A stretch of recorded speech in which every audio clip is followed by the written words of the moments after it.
স্বাগতম আপনাকে ডিবিএম সংবাদে।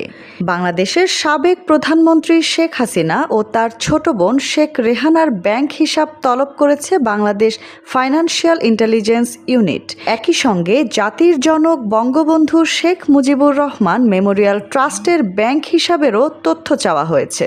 জানা গেছে শেখ হাসিনা ও শেখ রেহানা কোনো ধরনের আর্থিক অপরাধের সঙ্গে যুক্ত ছিলেন কিনা বা কারা এসব ট্রাস্টে টাকা দিয়েছেন এবং এই ট্রাস্টের টাকা কি কি কাজে ব্যবহার করা হয়েছে তা খতিয়ে দেখতে তাদের ব্যাংক হিসাব তলব করা হয়েছে। এদিকে ব্যাংকগুলোতে পাঠানো BFIU এর আরেক চিঠিতে ধারাভাষ্যকার চৌধুরী জাফরুল্লাহ সারাফাত, তার ভাই চৌধুরী হাবিবুল্লাহ সারাফাত ও ডালিয়া চৌধুরীর হিসাবের তথ্য চাওয়া হয়েছে।